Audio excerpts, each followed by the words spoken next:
a fake auditing firm, nearly a decade of fabricated returns, and a staged disappearance that briefly fooled investigators, all happening just as the world's biggest financial fraud was capturing the spotlight. Fixture on Wall Street, Bernie Madoff, 70 years old, arrested by the FBI. Wall Street veteran Bernard Madoff has been arrested and charged with running a $50 billion Ponzi scheme. On television, headlines screamed about the collapse of a $65 billion Ponzi scheme. Investors were furious, reporters were relentless, and the public wanted someone to blame.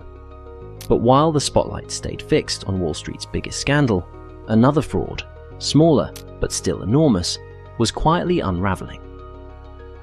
It began years earlier with a hedge fund called Bayou Fund. In the early 2000s, Bayou Management, often referred to as the Bayou Fund, was operating out of Stamford, Connecticut. It was founded by Samuel Israel III, along with business partner Daniel Marino. The firm marketed itself as a hedge fund using statistical trading strategies and claimed steady, positive returns. Bayou Management was launched around 1996. The fund initially attracted capital from high net worth individuals, fund of funds, and institutional investors. At its peak, Bayou reportedly controlled about $450 million of investor money across multiple related funds. By the late 1990s and early 2000s, trading losses had already begun to accumulate. Instead of reporting losses, the firm created a structure to hide them. A fake accounting firm called Richmond Fairfield Associates was set up. This entity was controlled internally by Daniel Marino, but it appeared to investors as an independent auditor. Financial statements were falsified to show profits that did not exist. From 1999 to 2005, investor statements regularly showed positive performance, even though the fund was losing money. To keep the operation going, new investor funds were used to cover withdrawals and maintain the illusion of stability. Losses were concealed through fabricated valuations and audit confirmations. Eventually, the numbers began to raise questions.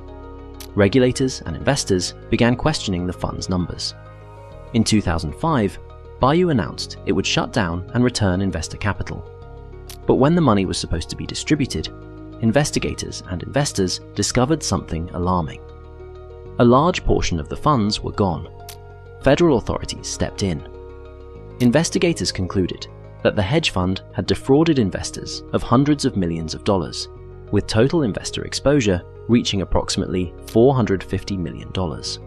Charges were filed: securities fraud, investment advisor fraud, conspiracy. Both Samuel Israel and his partner, Daniel Marino, eventually pleaded guilty in federal court. At that point, the case appeared straightforward. A hedge fund fraud had been uncovered, and prison sentences were coming next. But in 2008, just before he was scheduled to report to prison, Samuel Israel vanished.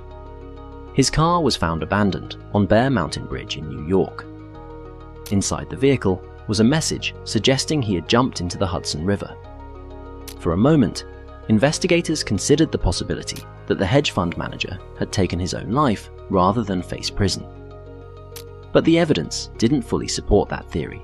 Authorities continued searching. The disappearance had been staged. Instead of jumping from the bridge, Israel had arranged help to leave the area and avoid custody. The plan was simple: disappear before the prison sentence began. For nearly a month, he managed to stay off the radar. Then, federal agents tracked him down. He was found living at a campground in Massachusetts using a false identity. The man who once ran a multi-hundred-million-dollar hedge fund was arrested and taken into custody.